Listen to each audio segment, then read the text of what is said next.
Hello, my name is Pricey Paluan, and I'm here interviewing my two students. Hi, my name is Lani Morales, and my pronouns are she, her, hers, and I'm a senior at Edison High School. And a fun fact about me is that I have a first degree black belt in karate. Hi, my name is RJ Frechette. I go by he, him, and I love to go camping and hang out with my friends at the beach. And a fun fact about me is that I can hold my breath underwater for 1 minute and 46 seconds. Great, thank you. All right, first question or next question. Do you enjoy learning physics? What do you enjoy most about physics, and why are you taking a physics class? Okay, so I can go first. I enjoy learning a lot about physics because it's a type of science that challenges me, because it's like more conceptual and mathematical rather than biology, which is like a science that I really love and have a passion for.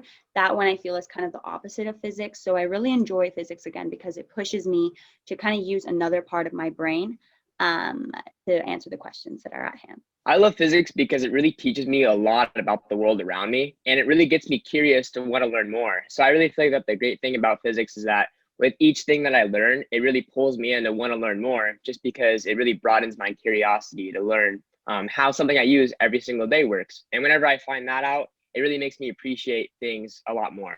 Awesome, thank you. So what do we need to do to inspire more students to enjoy physics? So I think that one thing that students or even teachers can do is to kind of like connect physics, like RJ was saying, to the outside world and make it a lot more relatable.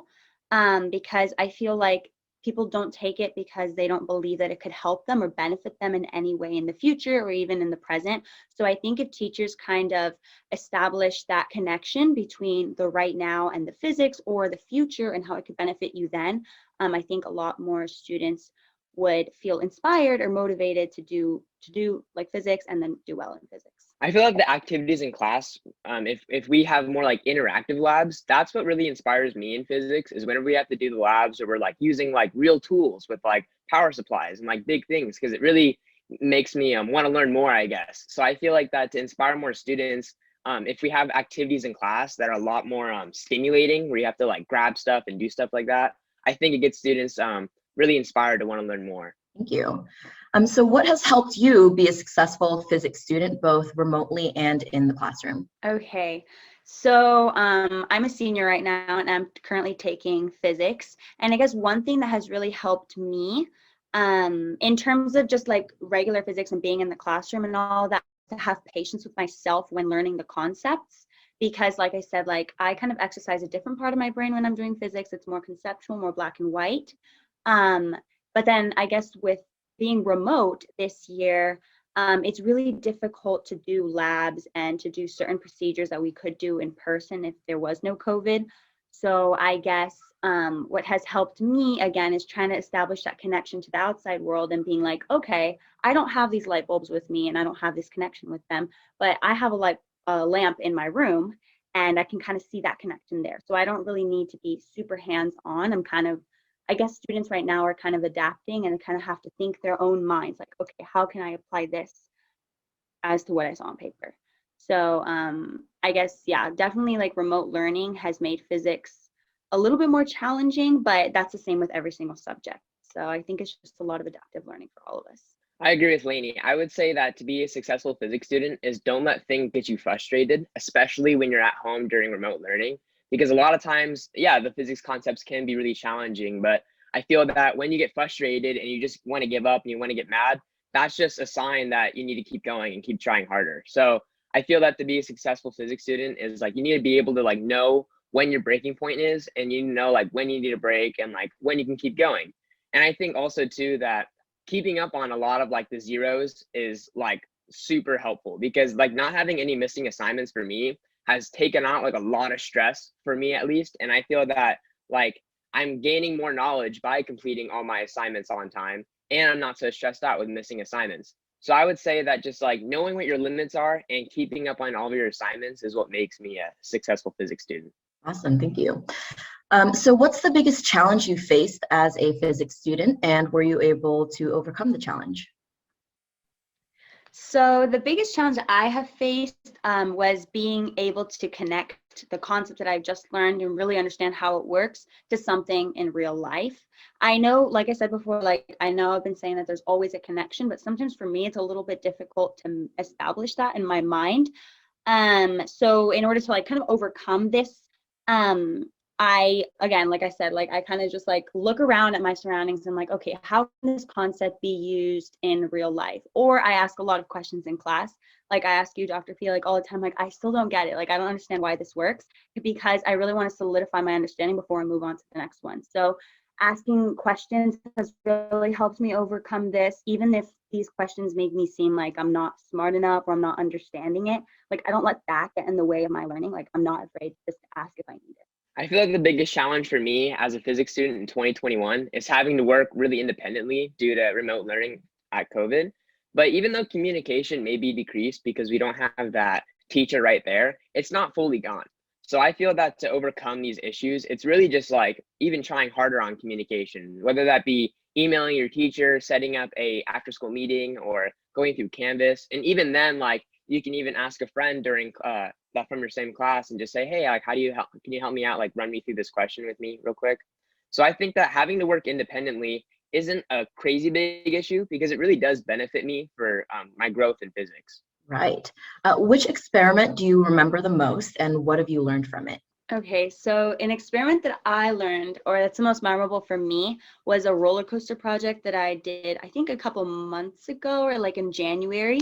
And this was when we had to make a roller coaster with only paper, cardboard, and tape. And then a Hot Wheels car had to like go down the ramp and then make one loop at least. And this project was so memorable because it took like 2 full afternoons, like it took a whole weekend to do.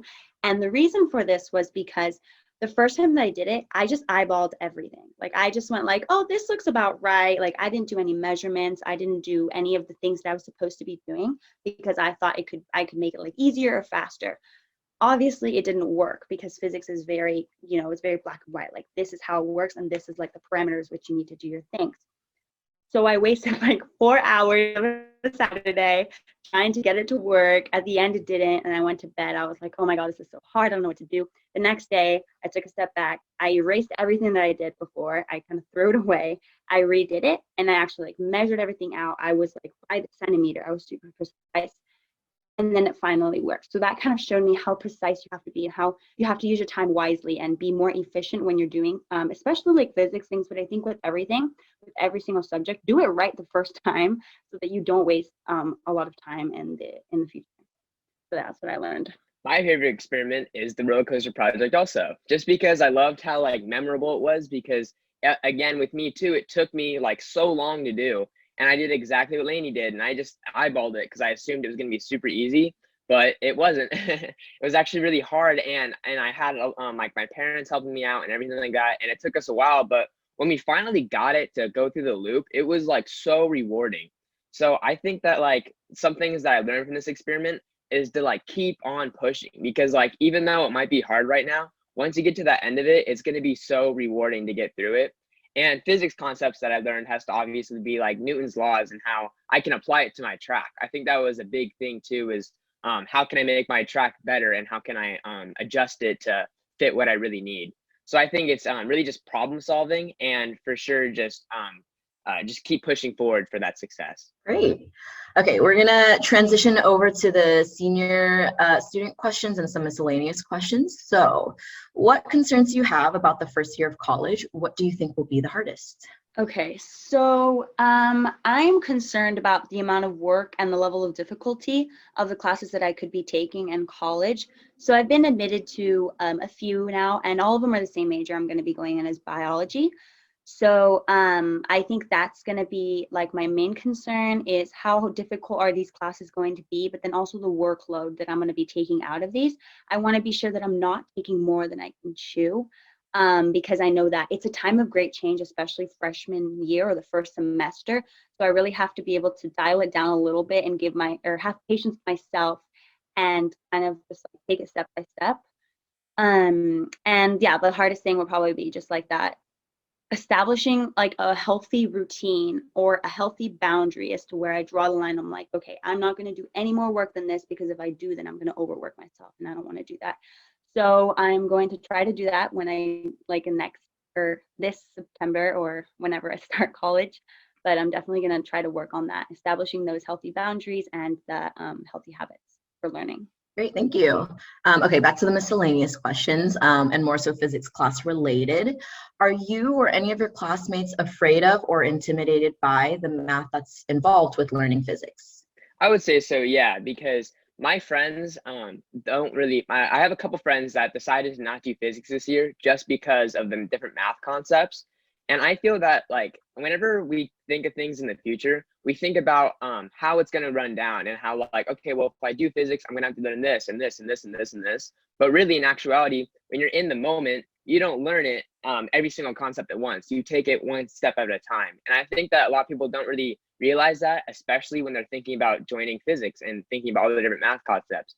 Because it's not like that we're going to be learning these math concepts all at once. You take it one step at a time, and you have friends and teachers and everybody that helps you out with it.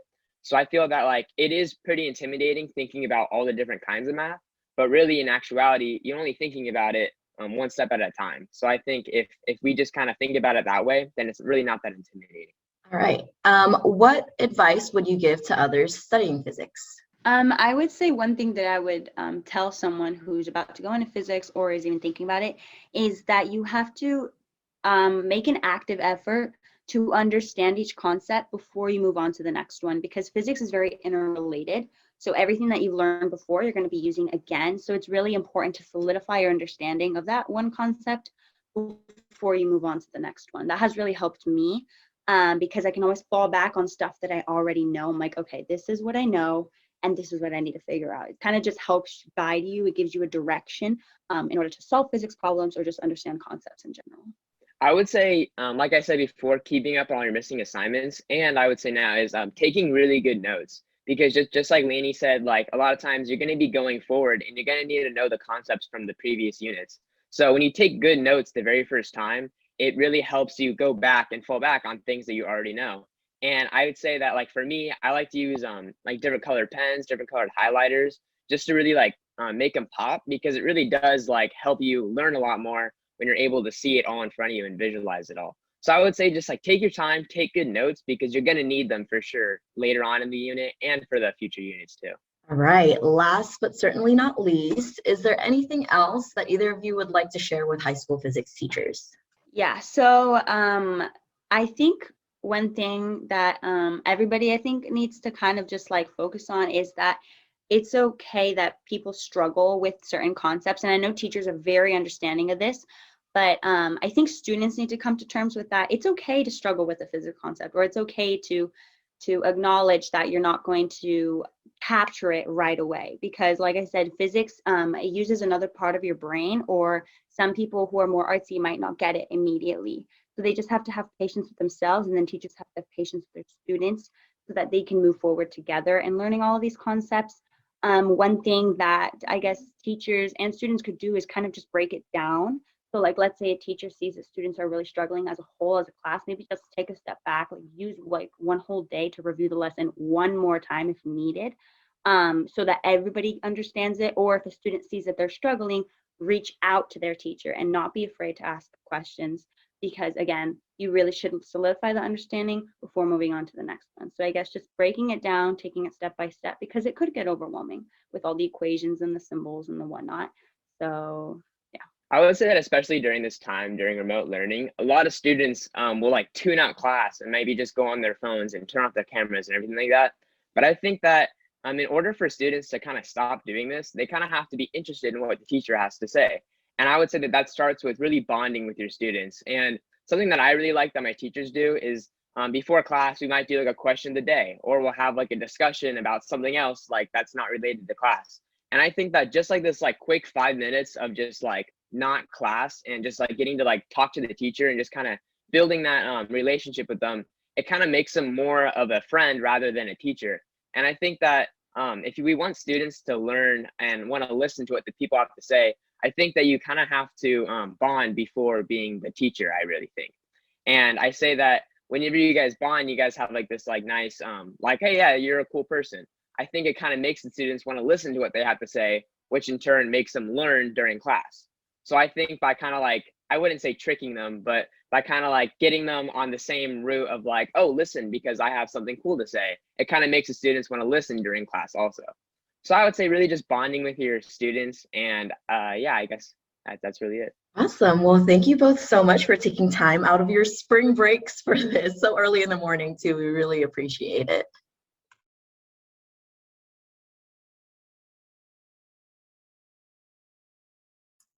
Hi, I'm Celestina Pangan. I am an IB and pre-IB physics teacher at Chávez High School. I have here with me my student. So would you like to introduce yourself? Yes. And tell us some fun facts about you? Hello, my name is Tsedaye Abenet. I am a senior at Chávez High School, and my pronouns are she and her. And a fun fact about me is that I have 2 birth dates. Really, today? Can you please tell us more about it? Yes, I was born in Ethiopia, which has a different calendar than a lot of the world. We are about 7 years behind. So in Ethiopia, I was born March 18th, 1995, which is the equivalent of March 27th, 2003 over here. Oh, very interesting. Do you enjoy learning physics? What do you enjoy most about physics? And why are you taking physics anyway?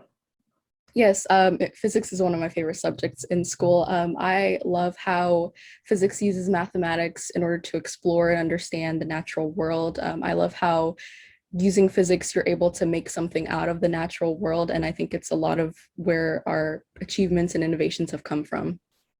Okay. What do we need to do to inspire more students to enjoy physics like you do? I think that a lot of what students don't like about physics is that they don't understand physics as a subject by itself. A lot of my friends love biology or they love chemistry, but they don't understand that physics is inherently a part of chemistry and biology. So when they're doing concepts in chemistry or biology and they enjoy that, and I see it and I'm like, that's physics. They're like, no, it's not, it's chemistry and biology. And I'm like, no, it's physics. You just don't like, they don't understand physics as a concept by itself as like understanding forces, but they can understand it in application of something else. So I think if we were to kind of broaden people's understanding of physics as more than just the concepts itself and more into the applications of what it can do, I think that would get students more involved and interested. Okay, thank you for that input, and I will take note on that. Now, what has helped you be a successful physics student, both remotely and in the classroom? I love watching physics videos by myself. So I like scour the internet for different like astrophysics, different concepts, things that I don't know, things that are interesting. And I think I've been doing this for years. So when I got into physics class officially sophomore year, I was already kind of familiar with some of the concepts and ideas. So even though I didn't fully understand what was being said, I was still familiar with what was going on. I could still kind of visualize what was being said.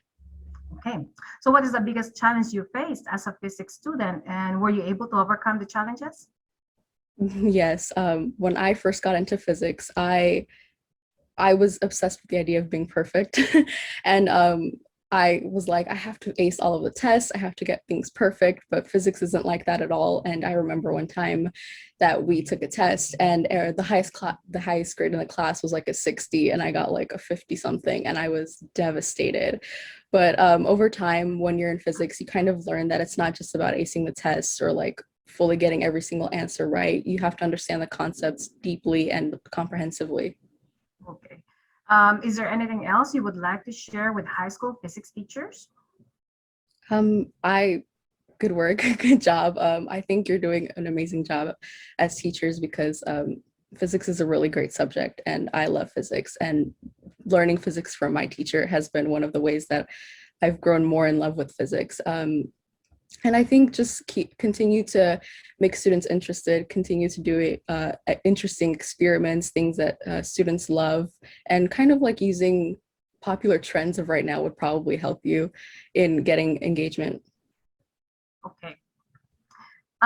Was there a person or event that inspired you to study physics? Yes, when I first arrived in the United States, I did not know how to speak English at all. I didn't understand anything. So what my dad did was he would buy me a lot of picture books. And one of the books that he bought me was this like big picture book of space concepts and science and space science. So I didn't understand what was going on at all. But all I knew was that I loved the pretty pictures of the galaxies on the pages. And so it became one of my favorite books, but I didn't understand anything that was going on. But once I started going to school and learning English and I started reading what was behind the pictures, I completely fell in love with what was being said. I mean, it was completely different from my normal life, which was like playing with toys and like learning my ABCs. So I think like just the fascination with something that I didn't know kind of like kickstarted my love for space and astronomy. And then later on, when it got more technical into physics itself. Okay. Are you or any of your classmates afraid to make mistakes while learning a concept? Yes, as I said before, I was obsessed with the idea of being perfect. But I think it's kind of like drilled into our heads to get the best grades possible. But again, physics isn't like that. It's hard to understand physics the first time. It really is. So a lot of the times when I was a sophomore and even a junior, it was kind of like quiet once Miss Pangan asked someone to answer the questions. And I was more comfortable with it, so I would raise my hand. But there were even times where I was just like, I don't know the answer and I don't want to get it wrong, so I'm not going to raise my hand. But I think just kind of like I learned to realize, well, I realized that you're not going to be perfect all the time and you just have to do your best. And I think the environment that I was learning in, which is IB, so there weren't that many students in my classroom. So we all became friends and we all became comfortable and we would help each other. So I was more comfortable with sharing my ideas. And even though they were wrong, being able to bounce my ideas off of other people and like get a bigger understanding overall with different perspectives really helped me to get rid of my fear of being wrong. Okay. Have you ever observed coincidences between daily happenings and physics? Yes, I'm in the process of getting my driver's license right now. So one of the things that I learned during my 6-hour course was that the reason that seat belts and airbags exist in cars is to stop the movement of your body once the collision occurs, because your body stays in motion unless there's something to stop it. And airbags and seat belts are a way of doing that. And I had already learned that in physics, like my sophomore year. It was something that Ms. Pangan had told us about the force and like movement. So I was like, oh, like I already know this. I'm familiar with this concept. How is your remote learning right now, today? How challenging is it right now for you? It's been really difficult, actually. Physics is really hands-on, and in my junior year before COVID happened, we were doing physics experiments probably every single week of the school year. And once COVID hit and we turned virtual, all of that was gone. And I didn't have the hands-on experience that I was used to and that had helped me along the way. So of course there was like online simulations, but there's a difference between like seeing something happen and then like actually seeing something happen and being a part of it. So that was a really big challenge for me. In addition to that, I'm in IB and I was working on my physics IA when COVID happened. So I didn't have the equipment that I needed at home and I had to build my own makeshift pendulum and do my entire like physics experiment solo, just by myself in my room alone. Yeah, I remember that IA was really tough for us because I have to help you, and we're doing it virtually. You cannot be in the classroom, so I could see your experiment or your setup. So I know it was really tough on your part. Now, which experiment do you remember the most in the class, and what have you learned from it? I think the most memorable one was the ending exam of my sophomore year. It was my first big like lab report, and I think the concept was, I remember we were using water balloons, and I think we were testing how the angle of the release affects how far it travels or something like that. And we did it all by ourselves. We had no help from the teacher. We just had to like do the experiment. We had to do the lab report. And then afterward, we had to do a live presentation in front of university students. And it was my sophomore year and I was like terrified. And it was like my first big like physics thing by myself.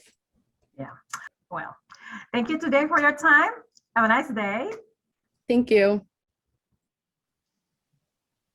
Hello, I'm Celestina Pangan. I teach IB and Pre-IB physics at Chávez High School. Here with me is my former student, Kindly introduce yourself and tell a fun fact about you. Hi, my name is Servando Avalos. I enjoy playing the guitar in the spare time, and I use the pronouns he, him.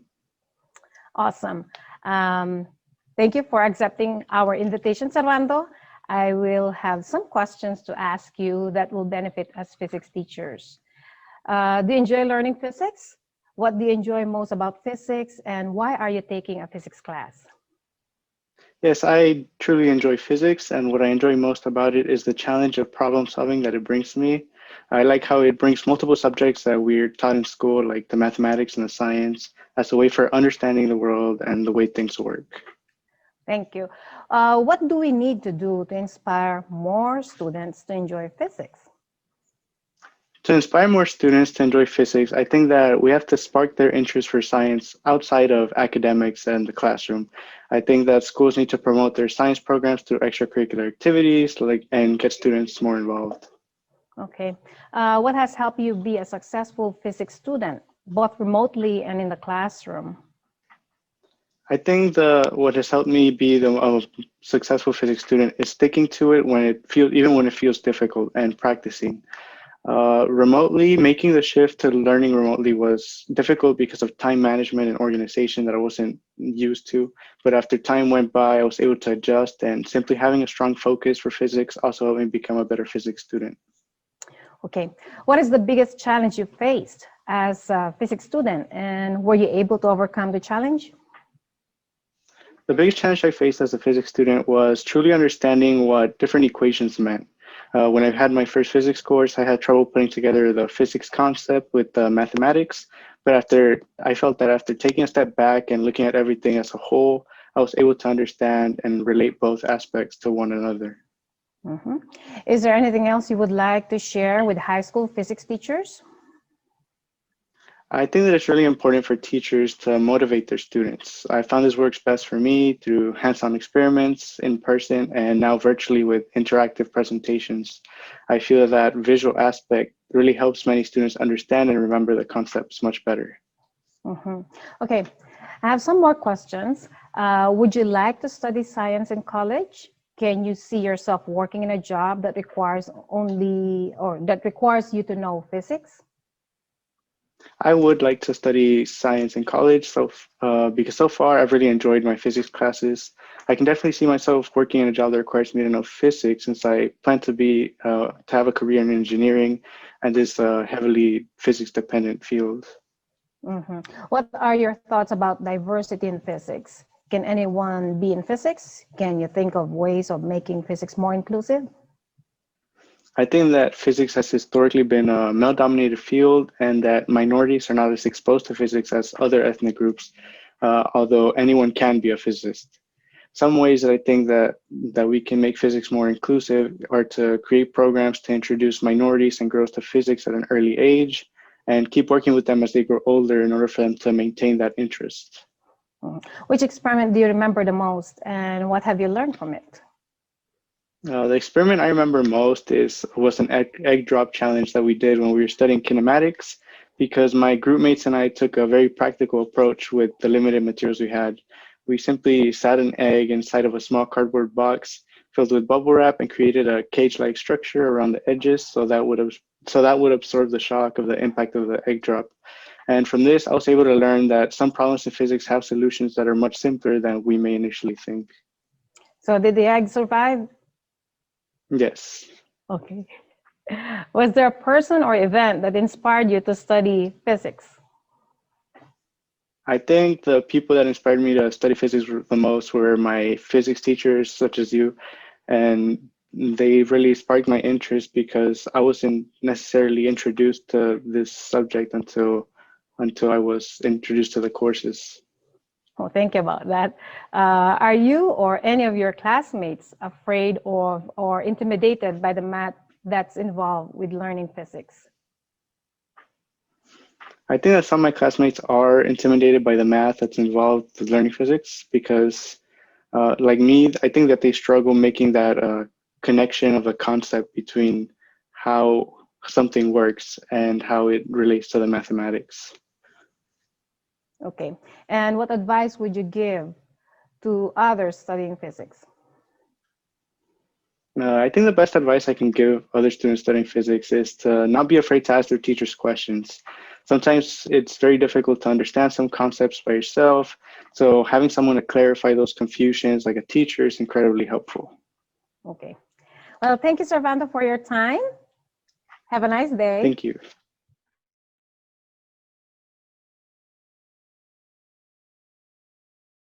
Hello, my name is Fabian Kuris. I'm a PhD student at the University of Sofia St. Clement Ochridsky, and also I'm a teacher from Sofia, Bulgaria. And today I would like to introduce you one of my best students, Ivaiva and Martin. Ivaiva, Martin, would you please introduce yourself? Hello, my name is Ivaiva Radkova. I'm from Sofia, Bulgaria, as Fabian. I study in high school 125 in Sofia, where we live. I am interested in mathematics and science. I also have a hobby which involves my two dogs. I have two Yorkshire Terriers. I like grooming them, caring for them, and taking them to talk shows. Thank you, Ivaiva. Martin? Hi, my name is Martin and I'm 18 years old. I'm currently in 11th grade in high school, and I've been participating in mathematics, physics, and computer science competitions and national Olympiads since middle school. And I have also done research in mathematics. In my spare time, I enjoy growing flowers at home and going in the mountains with friends. Last year, some of my classmates and I founded a tourist club in my school so that we can inspire more people to go on hikes and enjoy the beautiful nature in the mountains. Thank you, Martin. My second question is, do you enjoy learning physics? What do you enjoy most about physics? Why are you taking a physics class? Ivaiva? Of course, I enjoy learning physics. I really like when I am able to solve a problem that I didn't expect to be able to solve. And I really like learning new stuff. So that really helped me with the physics because there are a lot of things to learn. Well, in our country, I'm 10th grade currently, so we don't choose what to study. We have a fixed program and we have study physics classes in that program. So I do study physics, but I enjoy it, so I hope I will be able to continue to study physics after I finish 10th grade and hopefully at university as well. Yeah, thank you, Ivaiva. Martin? Well, during my high school years, physics has been one of my favorite subjects, and my favorite part of it is competitive physics. I love solving challenging problems because it is very entertaining.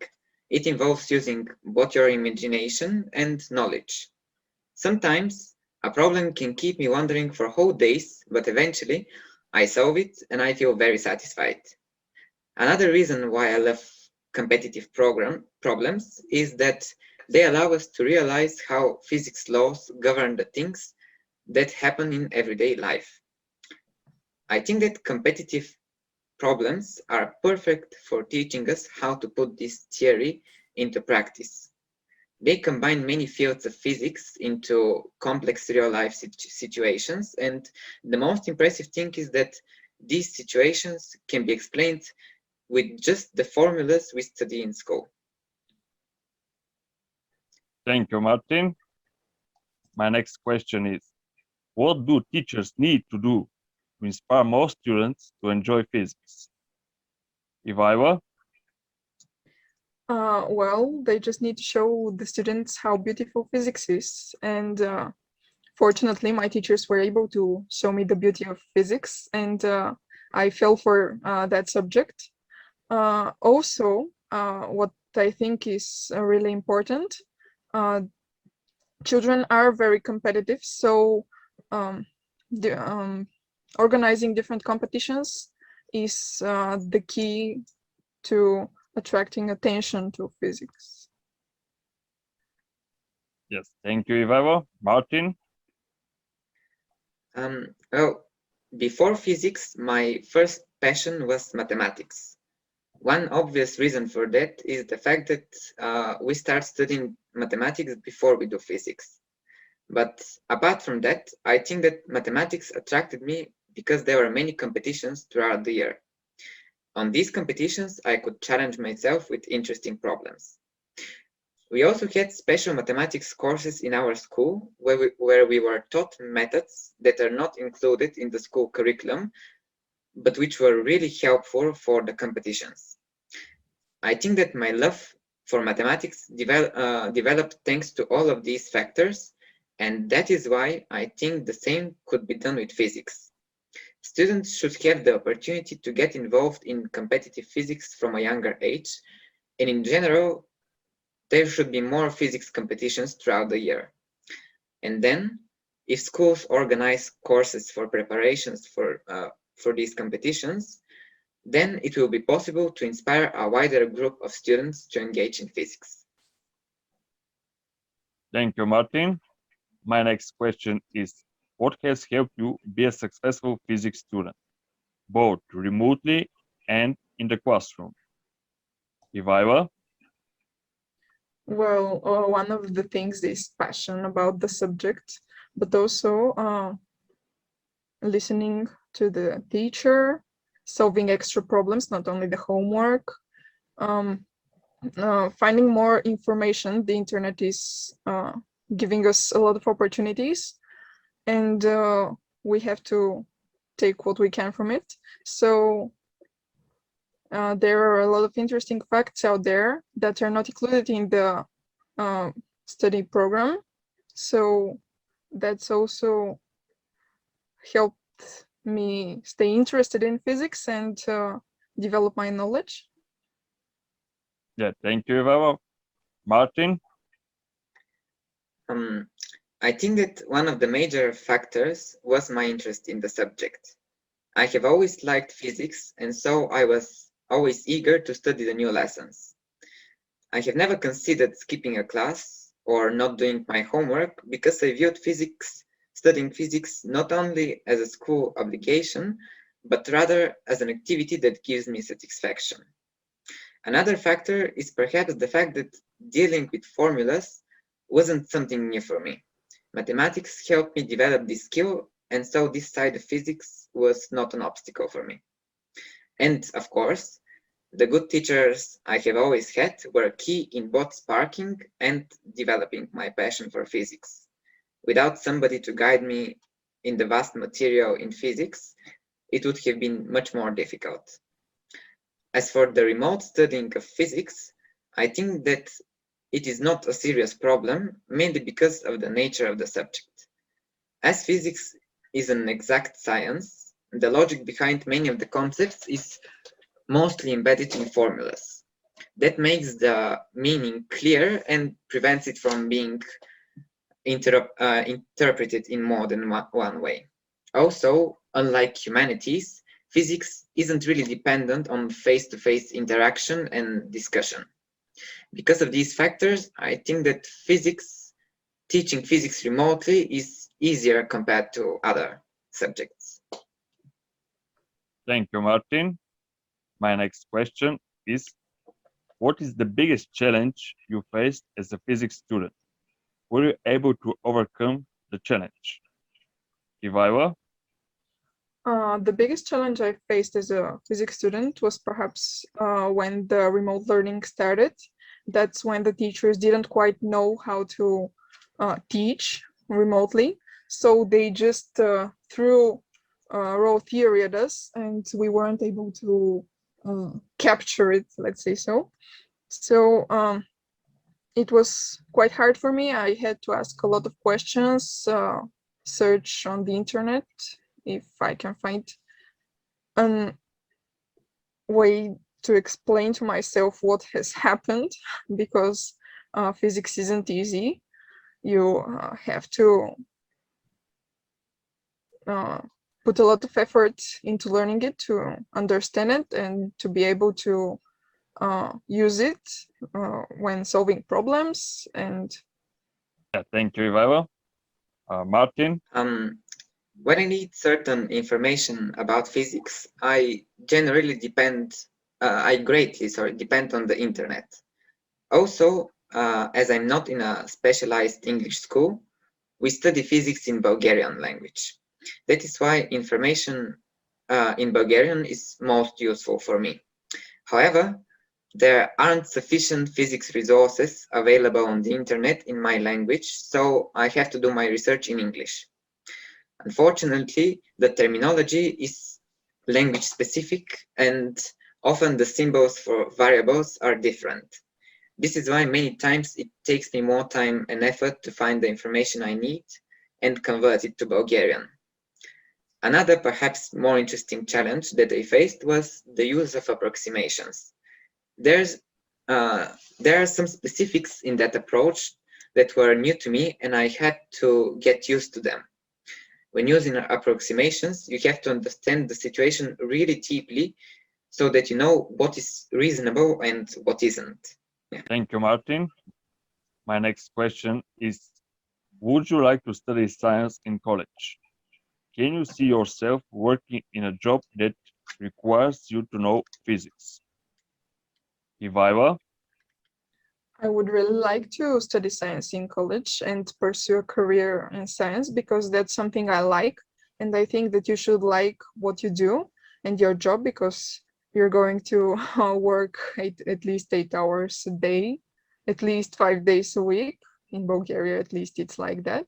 So if you don't like what you do, you're just wasting this time and you can be doing something meaningful at that time. Thank you, Ivana. Martin? Yeah, so I do consider studying science in college and university because I think that professions that are connected with science are one of the best, or they will suit me best, because I think that science is like unlimited and there is always something new to learn. So these professions would give me the best field for development. Thank you, Martin. Okay, my next question is, can you describe how your favorite teachers teach? How do you think physics teachers can improve their teaching? Ivana? How my favorite teachers teach? Well, they always have a conspect made, so they give it to us, and this way we learn easier. We can learn everything that we heard for the first time or not for the first time during the lesson. So I think that's very useful that they give us conspects. Also, they show us experiments, especially in physics, chemistry, and so on. And yes, children are easily impressed by those experiences, so we remember them, and that's something interesting for us because something unexpected happens or something that we haven't heard of happens when we didn't expect it to happen. Also, there are a lot of useful videos on the internet when, for example, we don't have the materials we need for a certain experiment. The teachers put on the video and explain to us what is happening. So that's quite useful as well. Thank you, Ivana. Thank you very much. Martin?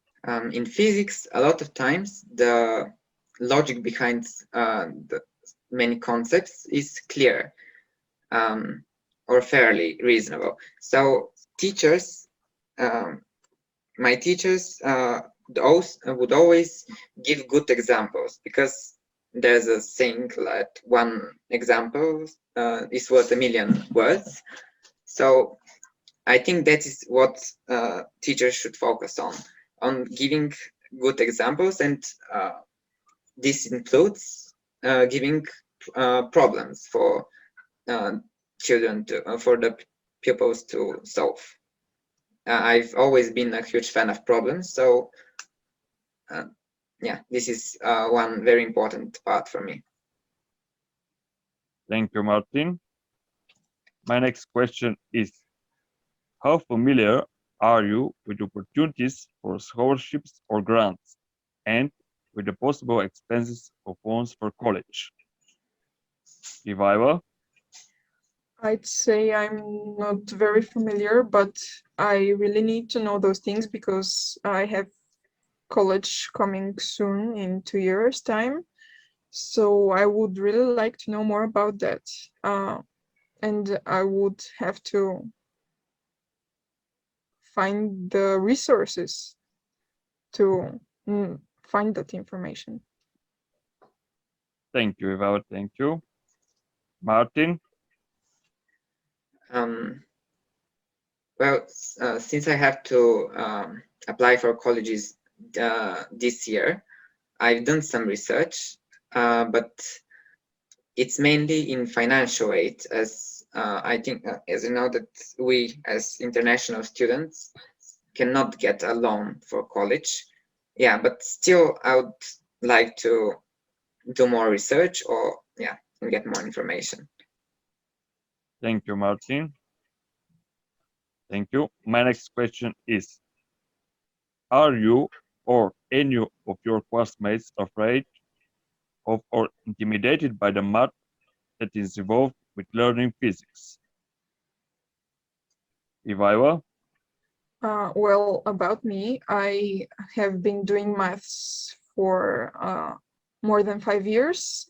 I have went to many competitions and have won quite a few medals. So the math in the physics is not a problem for me, but my classmates find it really hard to understand and to combine the two subjects together. Thank you. Thank you, Ivaila. Martin? Oh, perhaps I've already answered that question, but yeah, for me, math was not a problem. And for my class, it was almost the same. Yeah. Thank you. My next question is, are you or any of your classmates afraid to make mistakes while learning a concept? Ivaila? I am usually afraid of making mistakes while learning a concept. That's why I ask a lot of questions during the lesson. I also do a lot of research outside school and solve quite a few problems to understand what's happening and to be aware of the situation. I don't think my classmates are afraid to make mistakes because they strike answers all the time. Where I first think about it. Am I sure? Am I not sure? Should I say it? Should I not? And I almost always end up not saying it. And what I thought turns out to be true. That's maybe not a very good quality of mine, but I really need to be sure to say something.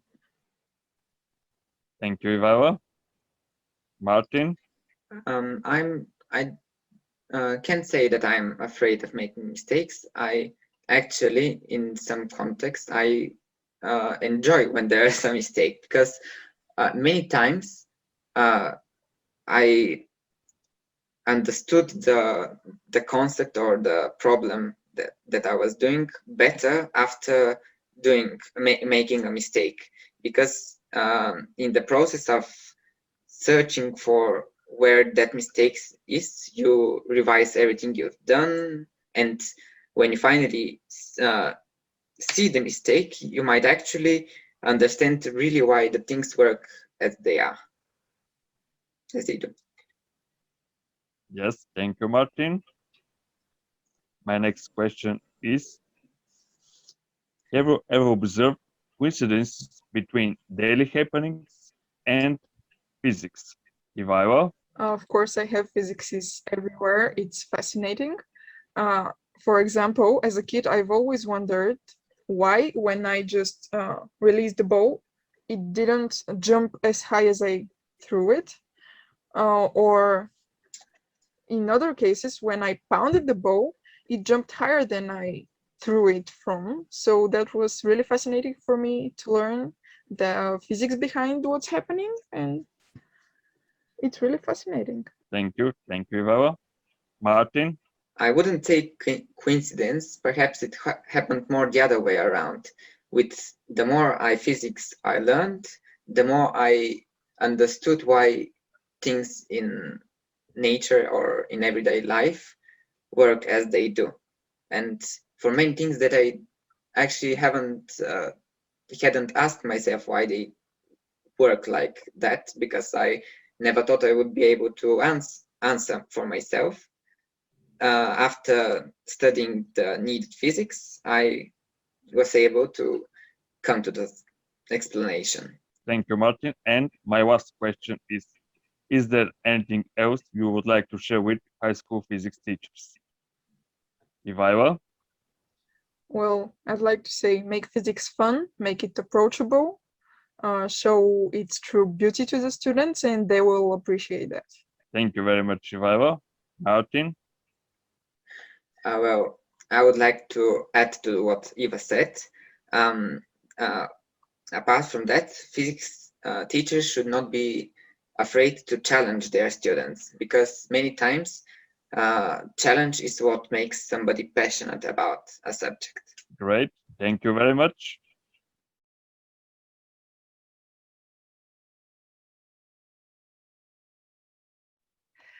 So good morning, my name is Elmarie Mortimer. I'm a AP Physics teacher here at Trinity Preparatory School in Winter Park, Florida. And with me today are two of my AP Physics 2 students. I'm going to hand over to them immediately so that they can introduce themselves. Hello, my name is Brooke Beers. I'm a senior at Trinity Preparatory School. Like Dr. Mortimer said, I'm in AP Physics 2. I use she, her pronouns. And a fun fact about me is that I just finished crocheting this hat yesterday. Hi, I'm Emma Davey. I'm also a senior here at Trinity Prep, and I also use she, her pronouns. And a fun fact about me is I run cross country and track, and I have a track meet today. So. Okay, so let's talk about AP Physics 1 experience and then moving into AP Physics 2. So what made you decide to pick AP Physics 1? And when did you decide to take AP Physics 1? I decided to take AP Physics 1 my sophomore year, well, at the end of my freshman year, to take in my sophomore year. And I really wanted to expose myself to different areas of science. So I had taken biology. I had been somewhat exposed to earth science and chemistry a little in 8th grade. And I really wanted to like broaden my horizons to see what I liked the best.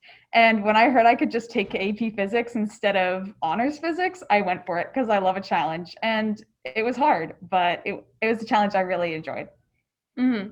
Yeah, definitely a lot of what Emma said on exploring different areas of science. And also what kind of made it more appealing was that I knew Emma was going in at the same time as me and my other friend was also going in. So I knew that we wouldn't struggle alone. So that was definitely an incentive. Now, if you think back of AP Physics 1, well, if I think back of your AP Physics 1 years, I remember both of you initially struggling to get used to the new way of thinking. Was there any advice from that stage that you would want to give to AP Physics 1 students now?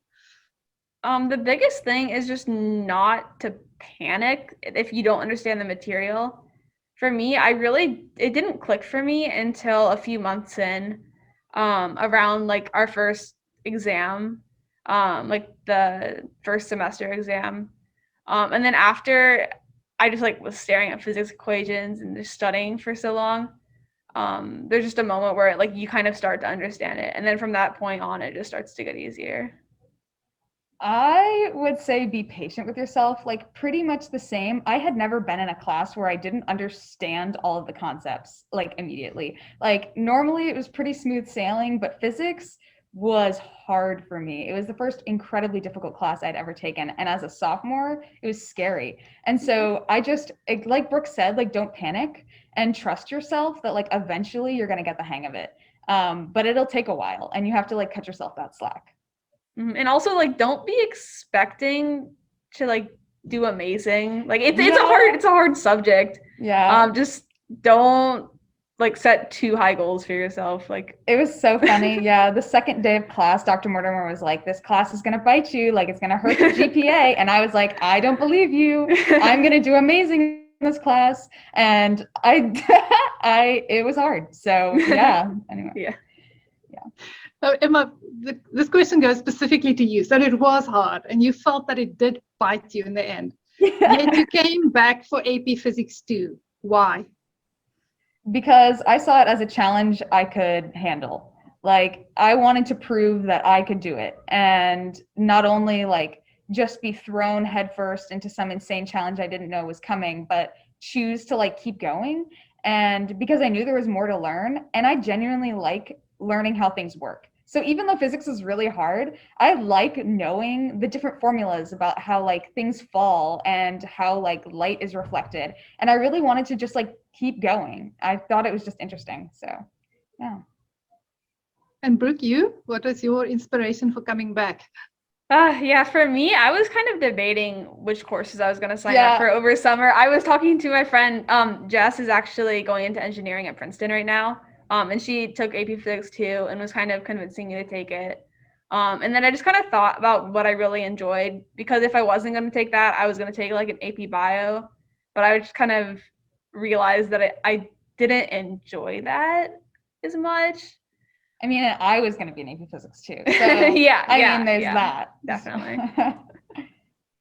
So if you compare your AP Physics 1 experience to your AP Physics 2 experience, given the fact that this year we were doing a high flex classroom where sometimes instruction was remote, what do you think, how do you feel, what was the advantages of this remote learning and what was the disadvantages of remote learning, specifically in the AP classroom? Mm-hmm. I mean, the advantages are just like the safety aspect. There's been some times when I was worried about the outbreak on campus, or I had like a swim meet coming up soon that I knew I had to be there for. So just being able to go online was really nice. But there's a lot of physics concepts that are hard to teach online. I think we were both talking about optics. We both were partially on, online for optics. And that was very interesting, especially because there's so much that a camera can show you. And it was definitely a little lacking, but I think we still got the hang of it eventually. For me, definitely optics, and also testing online for me was very difficult, because like we had to use like, I don't even know how to explain it. So Dr. Mortimer would like present the quiz online, and that's how we would take it, and she would scroll through it. And for me, that was very hard to not be able to go back or write on the actual quiz, because I feel like so much of physics is like you have to write down your thoughts and like work your way through it, but to do that online was incredibly difficult. And also to stay to pay attention online is also very difficult. And when you're dealing with crazy things in physics, to do it online, it's just not quite, it's not the same at all. So yeah. So while we're on this physics learning, is there any experiment in physics that you remember most? We both said the flying pig lab. Yeah. For obvious reasons. It was a flying pig that we strapped to the ceiling. Yeah. And it was very memorable. We would stand on our desks to attach the pig to the ceiling and watch it like fly in circles. And I think that was tension and like centripetal force and stuff. And it was so much fun. And to do it with like our friends and stuff in the class, like it was great. So. Yeah, just if you can make a lab something more than like counting pennies. Or another one I actually really liked was the elevator lab. I remember that was our first lab, wasn't it? Yeah, it was. That one was also really fun. That, so just like making them fun is a lot easier to enjoy them. I agree. So using the equipment, using expensive equipment wasn't as important as just enjoying everyday things and understanding everyday things. Yeah. If you think about just a sort of a last question, with your deciding to go to college, do you think that physics helped you make a decision and helped you get into college, or did you struggle? As far as, I mean, it kind of helped me know what I want to go into, because I really enjoyed physics, and I'm hoping to pursue a path in engineering. And as far as getting into college, I mean, I'm sure I could have had like similar stuff with like bio or whatever, but physics probably helped me stand out a little more, especially because women don't tend to do physics as much. So that was probably a bit of a standout. Yeah, I pretty much agree. I would say AP Physics came up in a couple of my college essays and describing like the challenge and like how it made me like a better student and a kind of a better person, and being able to like take a step back, not be too cocky and be like, it's okay that I don't understand things. I don't have to be the best at everything. So I would say, yes, it definitely helped me with college. Yeah, and definitely like narrowing my career path that I want to pursue. Was there any barriers for you to go to college? That you find it difficult to get into college? So did you find it difficult to get hold of scholarships?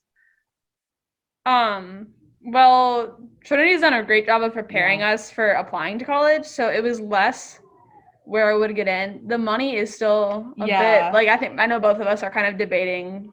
Yeah, even now, beginning of April, we're still kind of back and forth between things because we're trying to figure out what'll give us like the best opportunity, but also the best financially. So, yeah.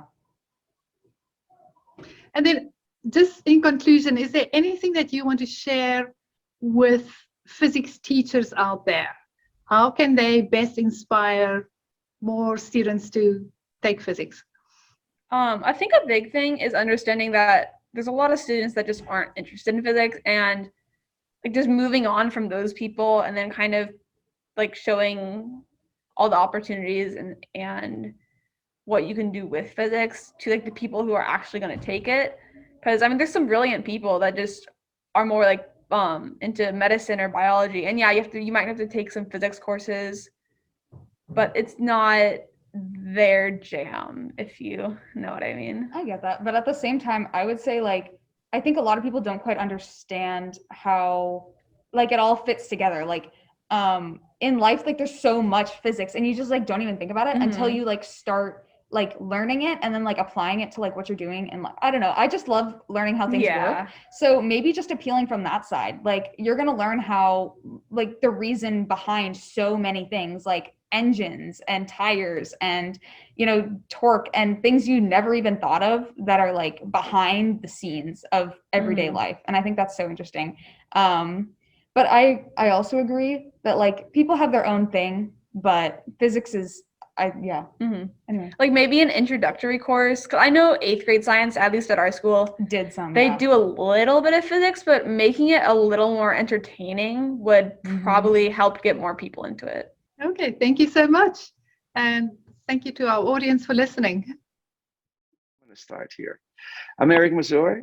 I'm the PI for this network that we started a year ago. And I was actually, as I was watching the video, I was reflecting on this network. We now have almost 300 members, 300 high school teacher members.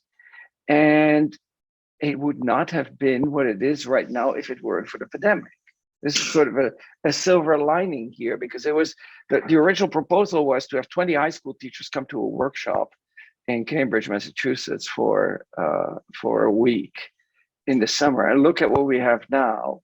And not only do we have teachers, today we actually have high school physics students too. So let me introduce them one by one, and I'm just reading off from my list, which is in no particular order here. So first off, from Edison High School in Huntington Beach, California, we have Ray Frechette and Lani Morales-Arnao. Thank you both for joining. It's wonderful to have you here. From Chávez High School in Houston, Texas, we have Tsedaye Abenet and Servando Avalos. Thank you too for joining us from the other coast of the US. I'm going to make you jump across the Atlantic from Sofia in Bulgaria, from High School 125. We have Ivaila Radkova and Martin Dimitrov. And then back to the East Coast of the US from Trinity Preparatory School in Winter Park, Florida. We have Brooke, Emma Davey here. On the video, you will also have seen Brooke Beers, but she could unfortunately not make it. And their teachers Prezi Podwan, Celestina Pangan, Elmarie Mortimer, and Fabian Kunis are here as well. Thank you all for joining us. I watched the video and I got so excited I had to call my wife and say, here, watch this, come and listen to this. Just absolutely phenomenal to hear you say what you have to say. So here's how I propose to run, and I should say, to the teachers who are here, who I have not spotlighted because Zoom maxes out at 9 people spotlighted. Otherwise, I would have put you on the stage as well. I would say thank you for inspiring your students and for giving us an opportunity to hear their voices. And I think we need to do much more of this. Plus, it gave me a couple of ideas, which I'll bounce off you in just a second. So here's what we're going to do. And look at the chat. Yes, I totally agree, Veronica. Amazing students. We're happy to have you here.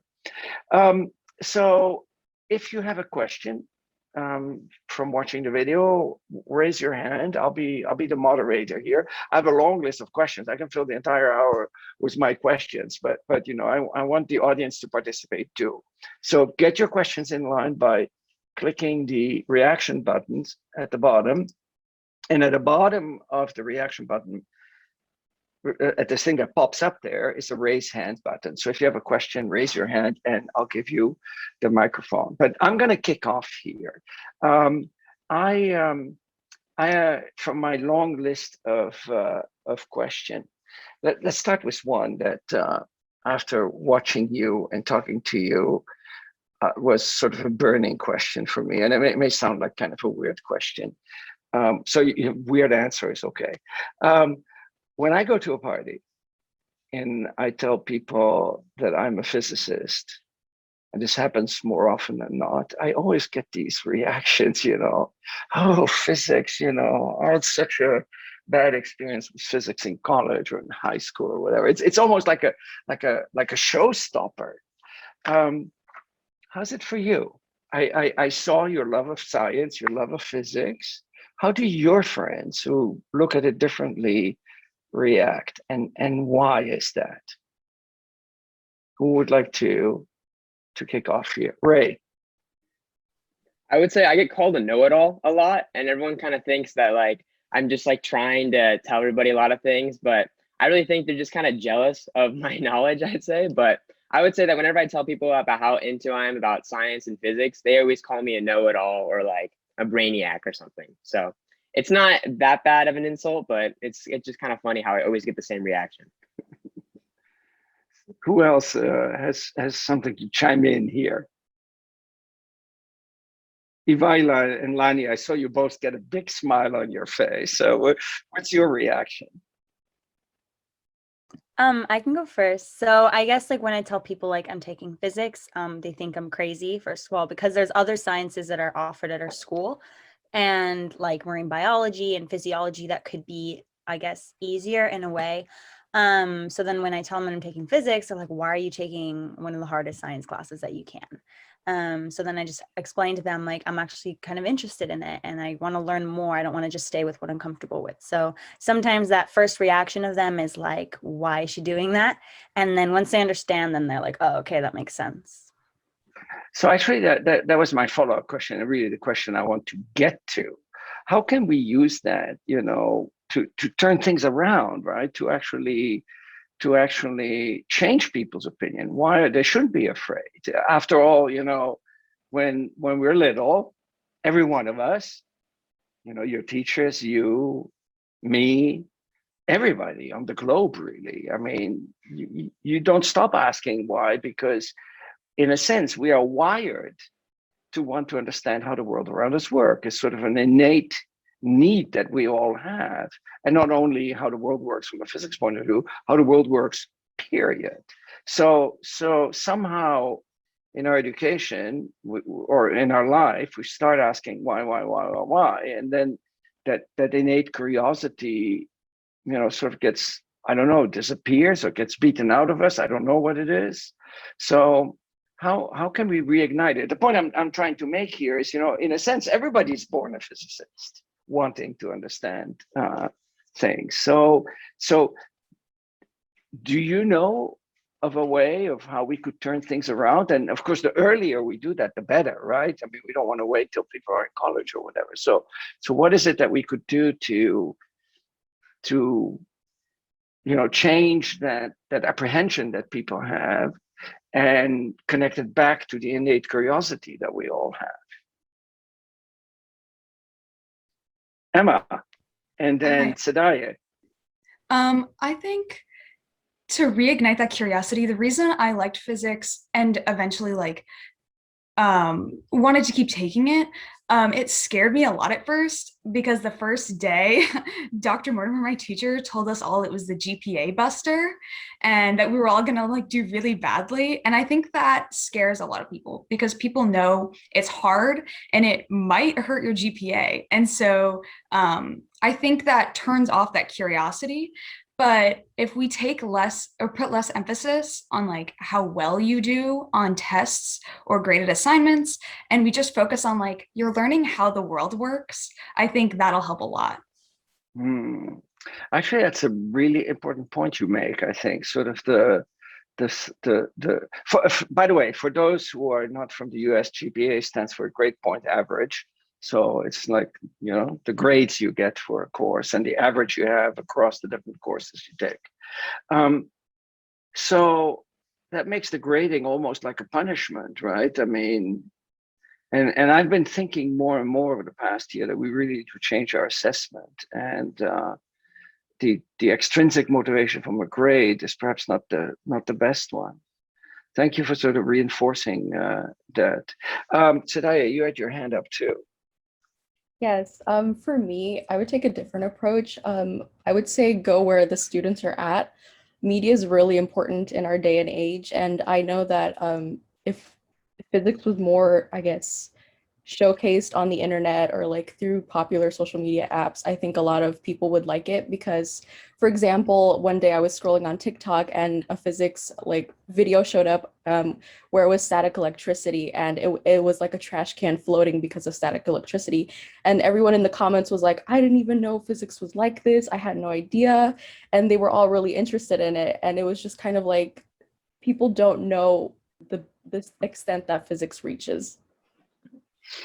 Yeah, and to some extent, and I'll turn to Ivaila next. To some extent, we're focusing so much on teaching 17th century physics and rolling objects down inclines rather than showing the physics in the world all around us, right? The wind, the tree swaying in the wind. I mean, everything around you is in a sense dictated by physics. And I think, Lani, you said in your part of the video that it's important to relate physics to the outside world and talk about how physics can benefit people. And now, interestingly, after watching that, I sort of Googled on the internet a number of things, such as relating physics to the outside world and the benefits of it. There's lots actually out there. Maybe we just don't do a good enough job messaging that. Ivaila, you had your hand up. Yes, I'd like to add that enrolling students from a younger age in physics and describing, even in the kindergarten, starting to explain what's happening around them with physics can enhance their interest in the subject. So that can help choosing it in the future to learn.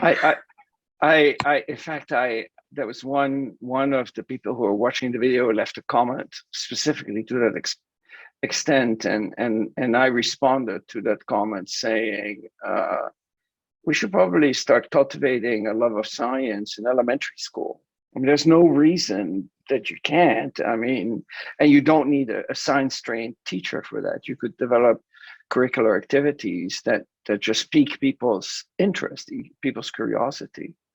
Good, Veronica, I've kept you waiting for a long time. Before I give you the microphone, though, I forgot to mention that I didn't give a long introduction for the students because I wanted to maximize the time we have for discussion here. But there's a page with bios, and Sarah will put the link in the chat. So if you want to know more about who's on the screen there, you can read it on that link. Veronica, over to you. You're muted. Sorry. Good morning, students. I'm gonna tell you something. First of all, y'all videos rocks. You know, men, no disrespect. Not, let me make sure I put that disclaimer out there. But women, it was so good to hear y'all talk about physics. I loved it. Okay, that's enough of that. Okay, so my question is, who in this group of students is going to major in physics? Now, listen, let me explain something to you. You might not say, okay, I'm a major, say you might not major in physics alone, but if you major in anything, I recommend that you double major in physics. Because especially for those that want to be doctors, lawyers, some of those high professions, when you have anything with a physics degree next to it, makes you powerful. And I'm not saying that because I'm a physicist, I'm just saying that because people say, oh my God, so you went outside your comfort zone and you doubled in the major that you need to get into my school. So please major in physics. That's the one, but I do want to know who has an interest in majoring in physics. That was my main question.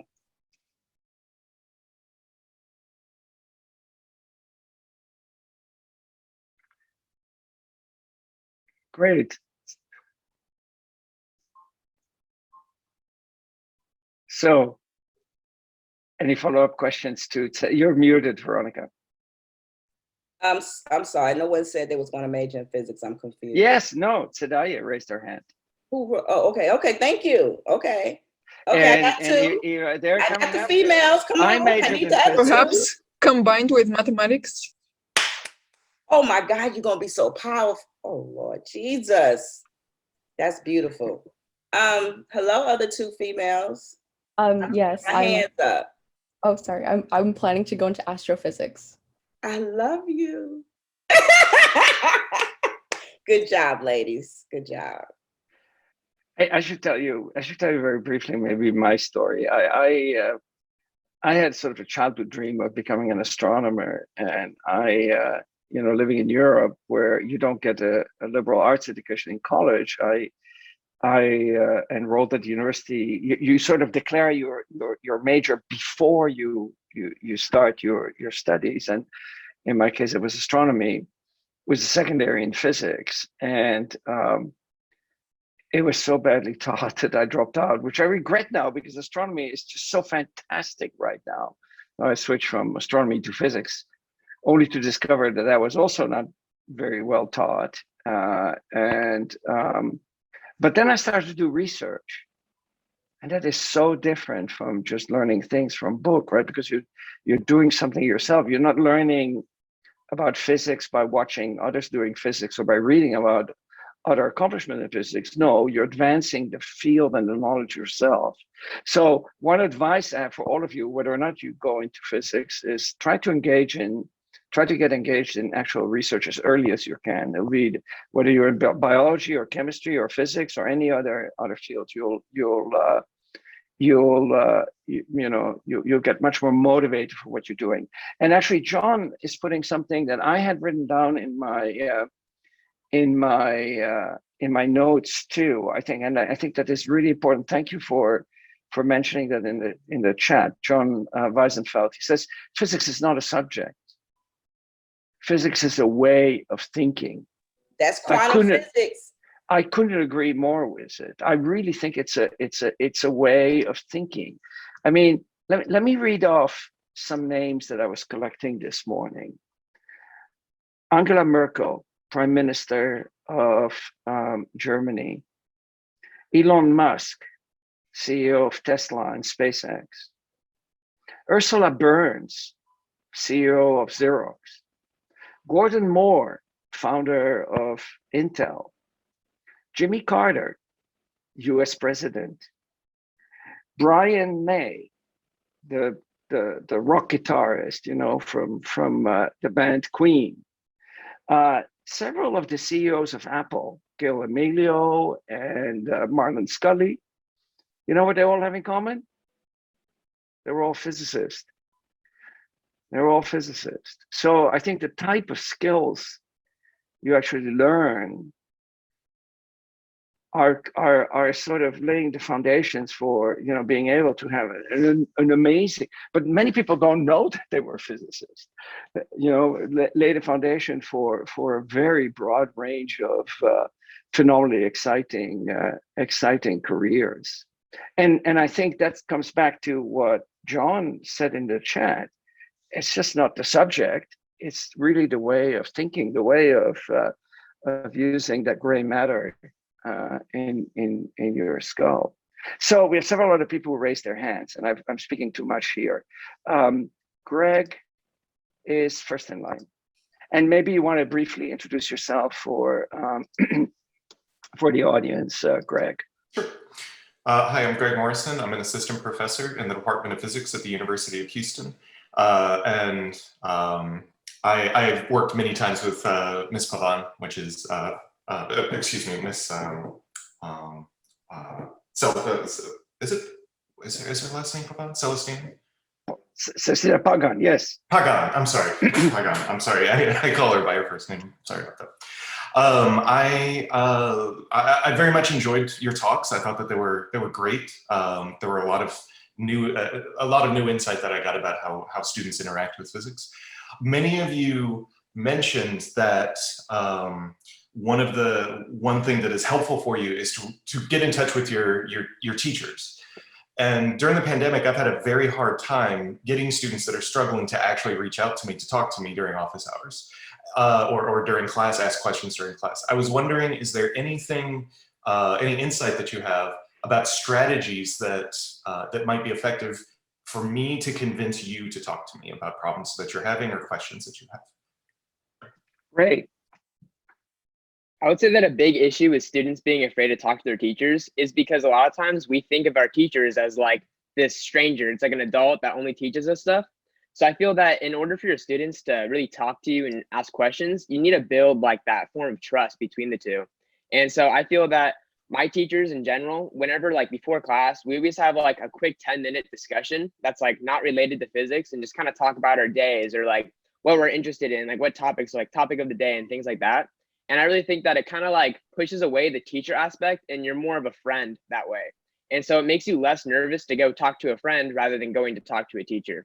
So I would say trying to build that bond of more of like a friend rather than a teacher, it kind of gives the student a more encouraging to go and ask and talk to you. Anyone else on the panel who wants to react? Yeah, Ivaila. In the years, I found that when we go to school trips with our teachers, it makes us really close with them and encourages us to communicate with them. I think that's a great point. Anyone else? Can I say something? Kristan, yes, by all means. So I just want to give a slightly different perspective. So when I was in high school, and I was in a very good high school in Bulgaria, in Sofia, and in the 80s, in the 70s, there was a very different view of physics in society. We had a ministry, it was actually a committee, but let's say a ministry of science and culture. And I was always amazed that science was not considered part of culture. And it's true, when we went and somebody asked, what are you studying? I said, well, we're studying mathematics and physics. And the usual reaction was smart but stupid, because society didn't value physicists and engineers at all. It was much more important to be like a writer or a screenplay writer or a director, movie director. The technical so-called intelligentsia was viewed as a very boring and unimportant thing.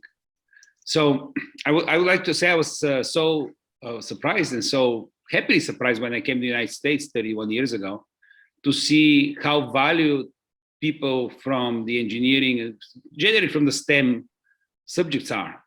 So I just want to say that society, the view of society on certain profession and certain knowledge is very, very important, the way people pursue and perceive these things. Thank you, Kristan. And in fact, since I was educated in Europe and came to the US like you, a little bit before you, I experienced the same thing. There was much more, I would say, respect in general for people in STEM fields here in this country than there was in Western Europe. So that resonates very strongly with me. You had your hand up. Was that to make this point, or did you have an additional question? No, that was the point. Oh, okay. Because I noticed that I made you jump the line because we had Elmarie. Elmarie has been there waiting with her hand up. So Elmarie, you're next. Well, I'm actually glad Kristan made that point because it sort of hooks onto what I wanted to ask. So Tsedaye was saying that she's thinking of becoming an astrophysicist. Now, I had a scenario happening in my class the other day, and I'm going to throw it out to the panel to say, what would you think is the best way to handle it? One of my brightest AP Physics 1 students wanted to go into astrophysics, wanted to go into a physics career. And his parents said to him, forget about it. We are not going to put that amount of money into your education. And at the end of 4 years, all you can do is go on to grad school. You need to choose a career where after 4 years, you can earn back what you had given. Now, how do we deal with that? Personally, my parents are very much same, not because they have money to give out, but because they don't have money to give out. When I told them at a very young age that I wanted to go into physics and astronomy, they thought, my mom particularly thought it was completely useless because it's not like a job that will get me money. But fortunately, I was able to get a scholarship to the college that I'm going to now. And I think that's a big way to like kind of counter a parent's disbelief in a career if they're able to get a scholarship so that they don't have to depend on their parent that much. I think that would be a great way to handle that. And sometimes you just have to like accept that your parents' view of your life isn't going to be the same one that you want for yourself, and you just have to go after what you want. Lani. I have something to add to that. I think that the reason the parents are like that, or I can say that most parents are like that, they like view a career and they're like, oh, like back in my day, that wasn't like what you wanted to do. I think is to give them a new perspective. So what I know, like my high school has these like career nights where like parents can go with their students and you can like view all the different careers. So maybe if like you in your physics classroom like host like a slideshow or a presentation of like how much a physics career or a physics degree can give you connections to other areas that may be more respected in the parents' minds, then they'll kind of like be more lenient towards that.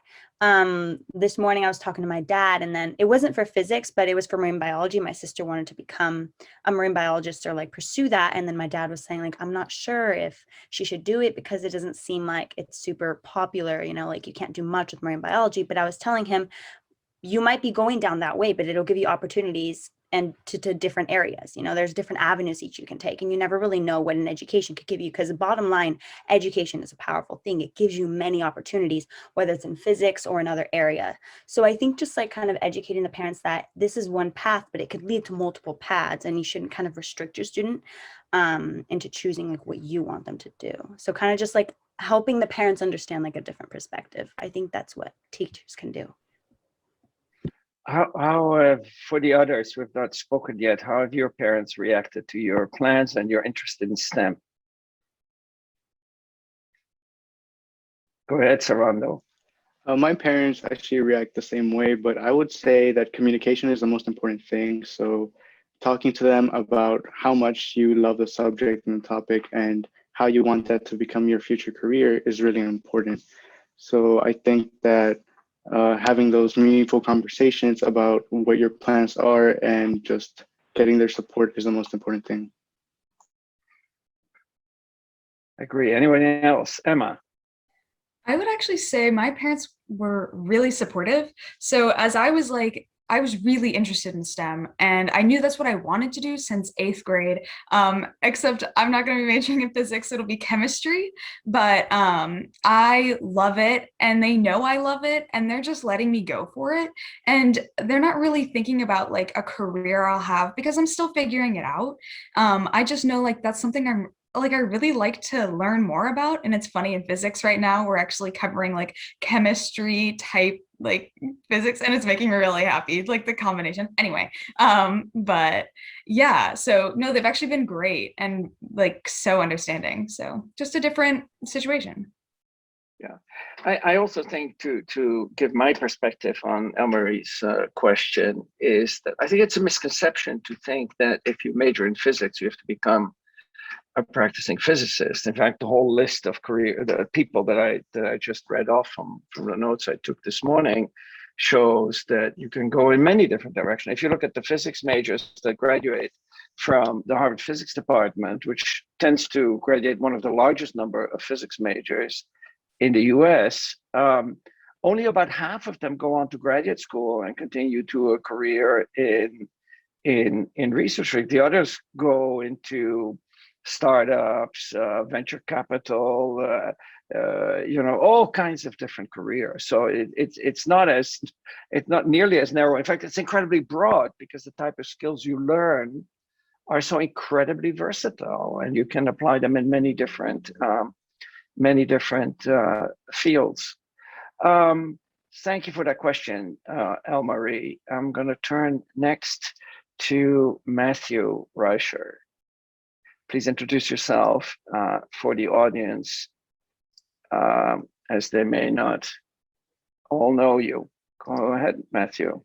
I have to find. So my name is Matthew Reicher. I teach high school physics in Pennsauken, New Jersey. I also coach robotics team. There was someone else here with that. Dr. Mazur, you stole half the words right out of my mouth, because one thing I wanted to reiterate was what you just did, that physics won't necessarily take you into a career or graduate school in physics. You reiterated that, so I just want to ask the rest of you a question. You were asked how many of you are going into physics, but I'd like to know, what are you going into? And a fine answer is, I just don't know yet. But I'm curious, those of you that feel like you do have something, tell us. And if you don't, tell us that too, because when I was in high school, I didn't know what I wanted to go into. And, so I certainly don't hold that against you if you don't have a vision out for the next 50 years of your life. And that's it. Go ahead, Ray. And then Martin.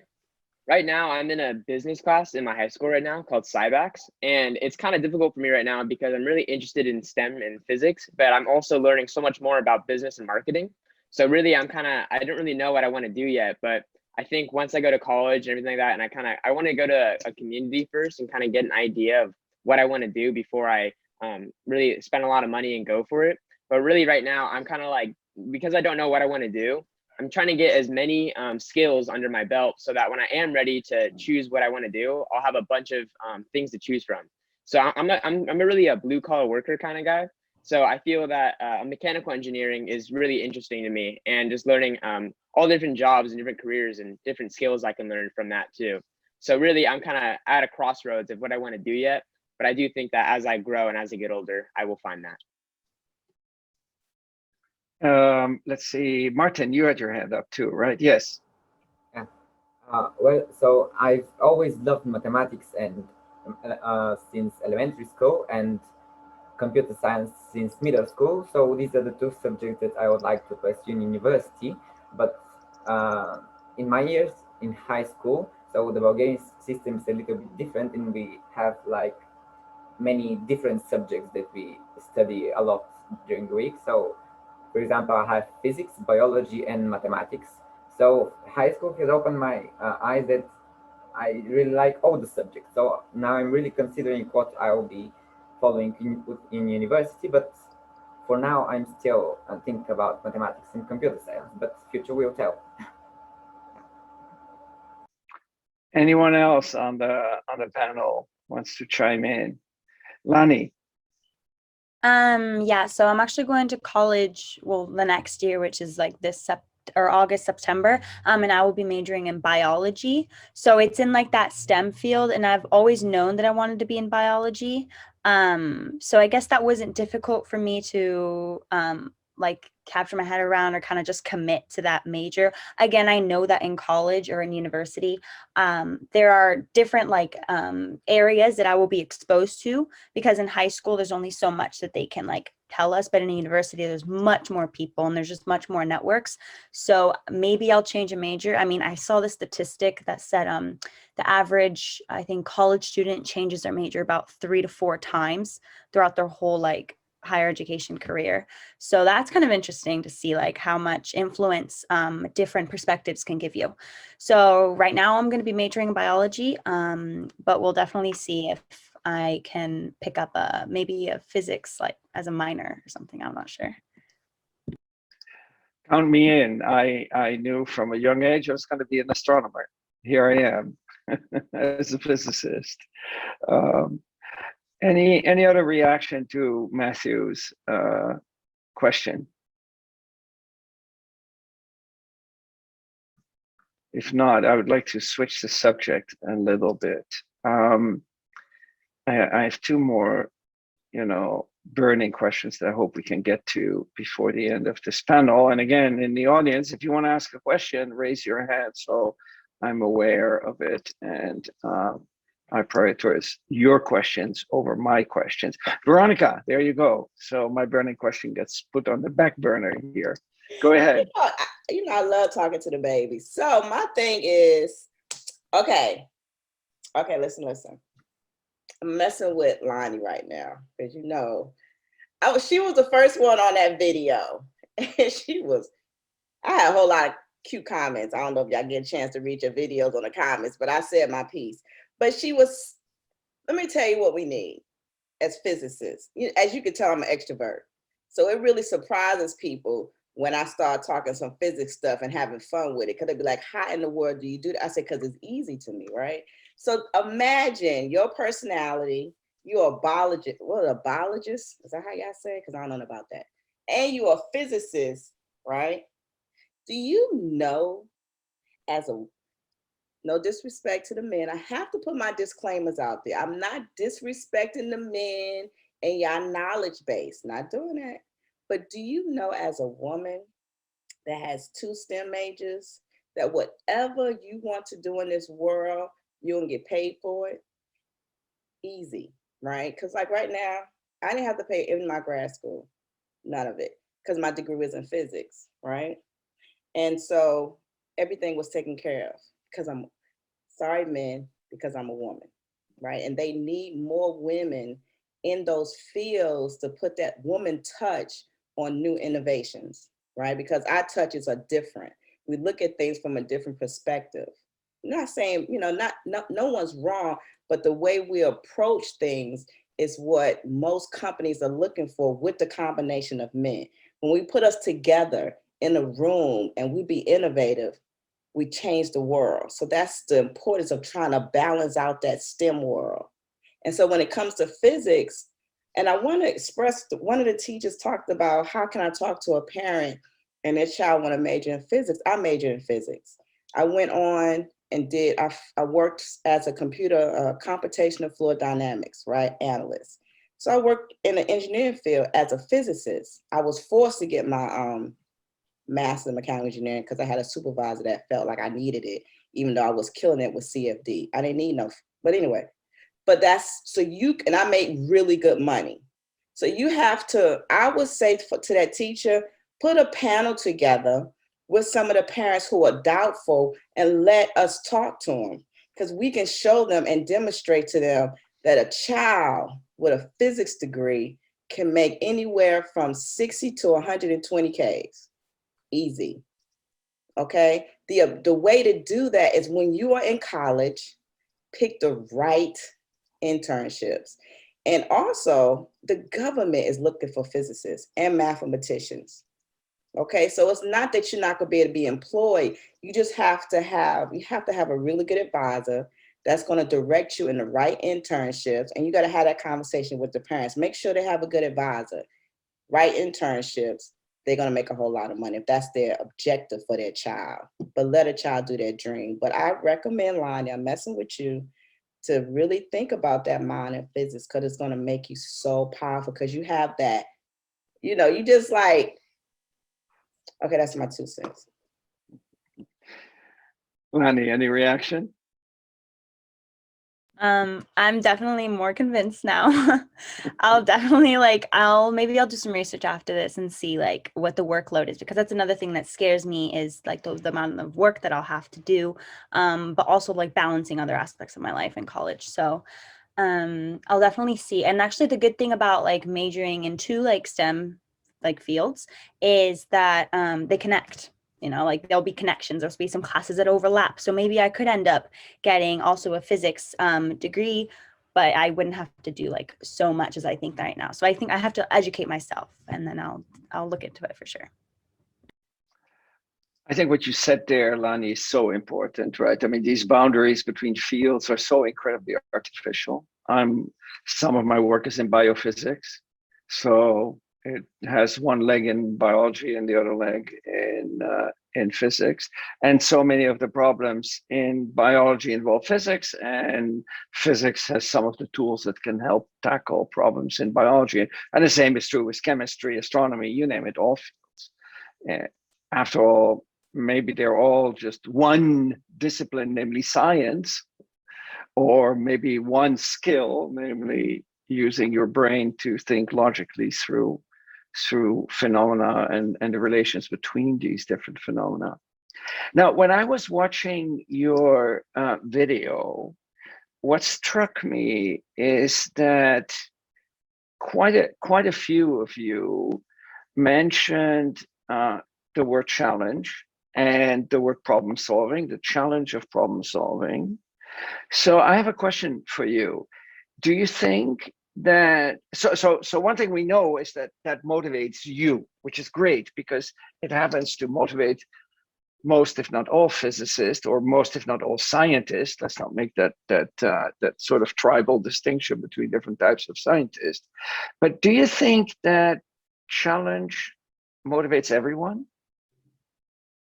Think about your friends who are not as much interested in science as you. Are they not as interested in challenge, or is it that the challenge doesn't get presented to them in the right way? Could we make science fun for everybody by having everybody experience the challenge, for example? Tsedaye, and then Ivaila. Really quickly before I forget, it's Tsedaye, the E at the end. Tsedaye, thank you. I don't think that challenge necessarily motivates everyone, but I think that people see challenge in different ways. For example, for me, I love that math is a challenge, and that's kind of why I love physics so much. But for other people, the challenges that they see that they want to pursue are within like social sciences and humanities, and that's why that they love it so much. So I think it's all up to the individual person, and I think it would be pretty difficult to get people to change what specific challenge that they want to pursue in their life. And I think it's just about like maybe reaching out earlier in life so that people can figure out what challenges them and what interests them more. Yeah, that was one of the things I was thinking as I was, listening to your videos. We should start way early. We should start in elementary school with science projects, and there is some of that, of course, but we should do it more systematically and better organized. Ray, oh no, sorry, Ivaila first, and then Ray. I think when there is something more involved in the challenge, like a grade or money, sometimes. Students are way more interested in the challenge itself and solving the problem. For example, my teacher sometimes gives us really hard problems and offers like 10 lev to the person who solves the problem first, which really motivates everyone to solve it. And also I'd like to add that if you don't challenge yourself, you won't progress. Okay, Ray. I was going to say that I feel like a lot of times challenges kind of determine whether or not you want to pursue what you want to do. So I would say that if you're like not interested in a topic and a challenge comes your way, and let's say like you give up or you don't want to keep going with it because it's too hard, that kind of tells you like, hey, maybe this isn't for you. Like if you're not motivated to keep going and keep trying to like progress through it, maybe that that isn't for you. So I feel like for my little sister, at least, she doesn't work well with challenges. And I think it's because she's not interested in the topic. So whenever a challenge comes her way that she's not interested in, she doesn't want to try to put herself in that position where she has to be stressed out or has to go through that. So I really think that challenges, just like I was saying, it really does help you pursue and help you grow in your education. And I think in that sense, and also in the sense that it lets you see what you're really interested in and what topics you want to keep pursuing. Great. Servando. I'd like to add that sometimes when students don't have that strong foundation in physics, it becomes more challenging the gap between the challenge and the solution becomes more difficult it makes it more difficult to approach the challenge with an open mindset. Yeah. I see.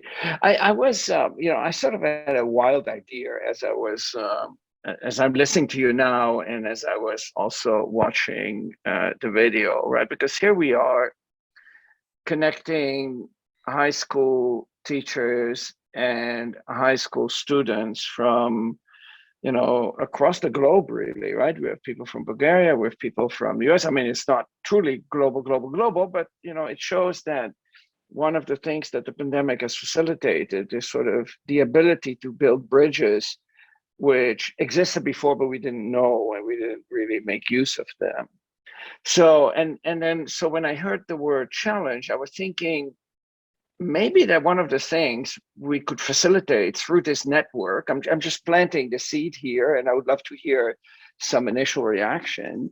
Maybe one of the things we could do to involve more students, more schools, maybe more parents, more teachers, is to run some sort of a project competition where, a high school class from Bulgaria could participate with a high school class from California, with a high school class from Florida. I'm just picking some random spots here, to set up together as a class, so it becomes not an individual challenge, but a team challenge, a project, and then we'd run a competition on Zoom where the different teams present their project and see each other's project. I was thinking something that now all of a sudden could be done really, really easily, and we could readily facilitate that.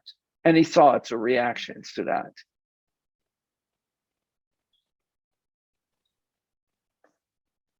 Lani and then Martin.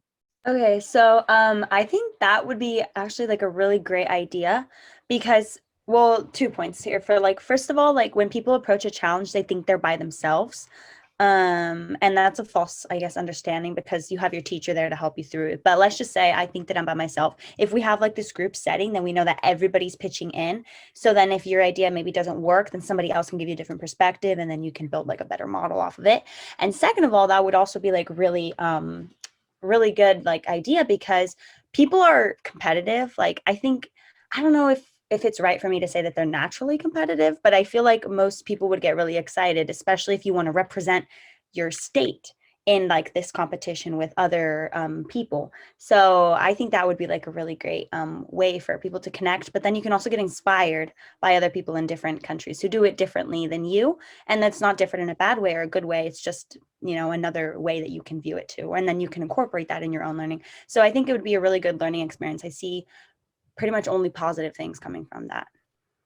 And in a sense also a bonding experience, right? Because rather than being individually competitive, you're doing it together, right? I mean, you're doing it together with your friends in your school, and I could see how even in the school it could be highlighted as something that might pull in new people into your discipline and your class. Let's see, somebody else had the hand up. Was it Martin? I forgot. Yes, Martin. Yeah, I also think the idea is really good because apart from international connections, right, if we do this internationally, even in the video, I was talking about competitions. I've been always about competitions. I really like them because the problems, they're really interesting. And I also wanted to mention that I view the problems in a different perspective. I actually look forward to them because I think the problems are not in the real problems are not in the school curriculum, but rather in the competitions, or at least in Bulgaria, we have an Olympiad or so, yeah, competitions in all the subjects. And that was what inspired me to like physics. And I think if we make even a team competition with people from Bulgaria and other countries, it will really be helpful to inspire more people. Yeah. Thank you. Any other reactions? Yeah, Emma. I think, like everyone else said, that's an amazing idea. Also, because you get to make new friends. And that was a really big thing when I was taking my foreign language. I actually took French, and we had French pen pals in Paris, and it was amazing. And I still like talk to this girl on Snapchat actually. And I think that could be a really cool link between countries and something that could really kind of soften the image of physics, where it's not you're by yourself in a lab like working on math problems, but instead you're making friends with people across the world. So yeah, I think that's an amazing idea.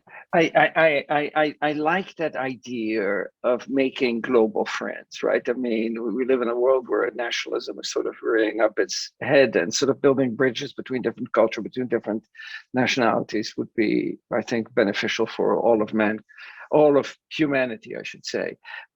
So I think I may actually count on the aid of you to help advise me of how we could work this out. I'm getting excited as I hear you speak. Okay, we have two more hands up. Kristan, I saw your hand up briefly. Yeah, I just wanted to say it's a great idea. I think it's a great idea to bring the parents, some parents that can advocate for that. And also I wanted to praise Fabian for being so persistent and bringing the Bulgarian students here and being part of this network. Absolutely.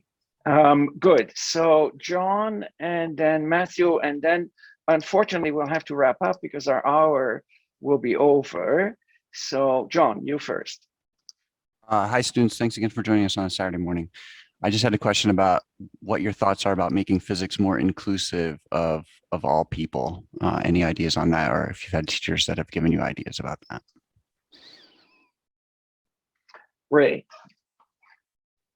Well, my teacher, we actually did a day where we talked about women in physics, and we did a lot of research on the different women in physics. And I thought it was super interesting to see that whenever you type up physicist on Google, only men pop up, and really there's not a lot of women that show up to when you look up physics. And we did some more deep dive, and we found a couple different women physicists that have done a lot for the physics community. So I really think by showing kids in class like the different by showing diversity really, and encouraging especially women to keep going through the physics career, it really does show more innovative techniques from the women's perspective. And I've been trying to by encouraging my little sister to try to look more and be curious and ask questions about the world, so that she can keep pursuing her idea in STEM and everything like that. So I really feel that by teaching your students about diversity and showing them how not diverse it is, it kind of opens our eyes to want to encourage others to keep going. So let me just say one thing before, sorry, Tsedaye. Let me just tell you the way it works in Bulgaria. In my class in Bulgaria in physics in the university, there were equal number of women and equal number of men. And when I was a student, my professors were almost equal number of women and equal number of men.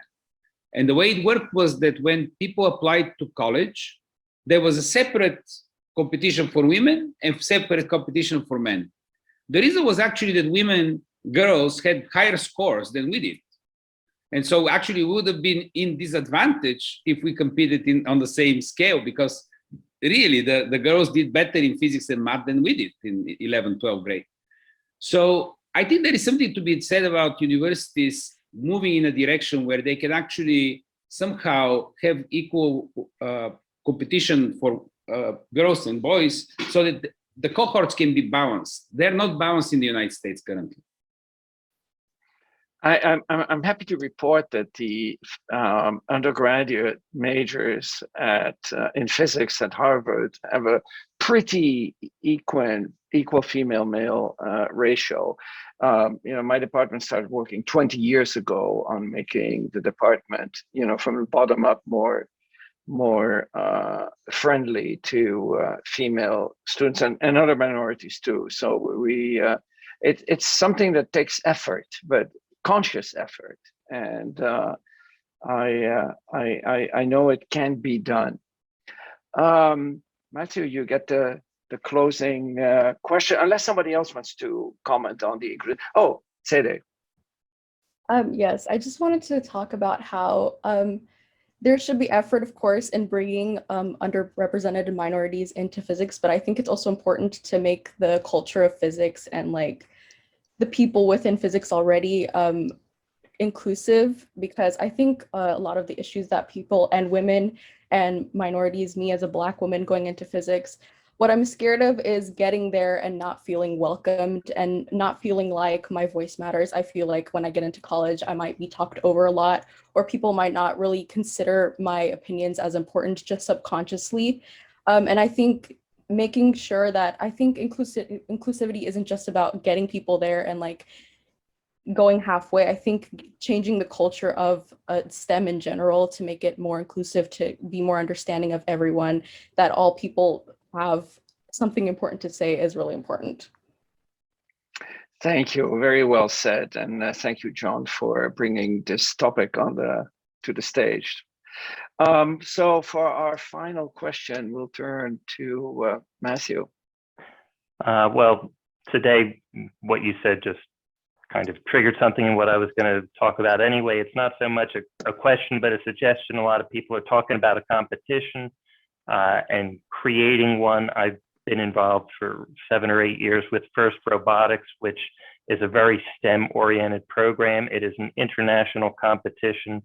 One of the core values today that everyone has to include is inclusivity. So it's something that takes everybody, sex, gender, nationality, and broadens that. It incorporates the entire scientific method of discovery and experimentation and trial and error. I'm not suggesting that everybody here wants to go into robotics or be in a competition. And just as people are intimidated by, if you say you're a physicist, they're also, some of them are intimidated by the idea of robotics and some are excited, but it could be either something, if you want to get into that quickly, it exists. It's been 30 years, it's been in existence. Colleges know about it. There's $80 million in scholarships. Ray, if you're interested in mechanical engineering, it's definitely a thing to do. If you want to do something separate for physics, look at this because it's a great model for how to do it. If you say, well, okay, that's not what we're into, it's a model and most of it is structured and developed. So you could look at it, or you could just get right into it and start coaching it, bring it together. And it's not about robotics. The core value or the main idea is we don't use students to build robots. We use robots to build students. So it's really about you guys. It's about the people. Anyway, just because there was a lot of talk, I wanted to say it could be a great model or an easy inroads rather than reinventing this wheel for the rest of you. So, absolutely. Thank you for mentioning that. I think that's a point very well taken. Well, we are almost at the hour. We have about 2 minutes left. So I wanted, of course, to thank everyone, which I'll do in just a second. But before we do that, there's been some talk about this, talking about inclusivity, about this date not making it possible for some people to attend because it falls on a Saturday. And therefore, one of the things we are exploring is if having an event like this, our monthly talks, on another day would be feasible. And Sarah has actually prepared a form. I think, no, it's not in chat, but she will paste it in chat in just a second. There it is. So we will also post it on the PoLS-T Slack network, or workspace, pardon me. But I hope that you will take a moment to indicate what your preference would be for the scheduling of these monthly talks.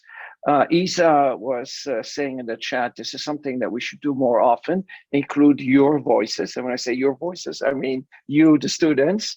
It was tremendously energizing for me, and I think I speak on behalf of everyone here. It sort of opens the mind, and after all, we're doing what we're doing for you, and therefore we need to listen to you, and you've been just absolutely phenomenally eloquent in articulating some of the ideas that we need to hear. So a heartfelt applause on behalf of the entire audience for participating in this.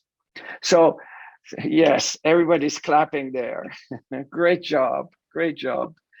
So I want to thank everyone in the audience for coming and participating. Spread the word.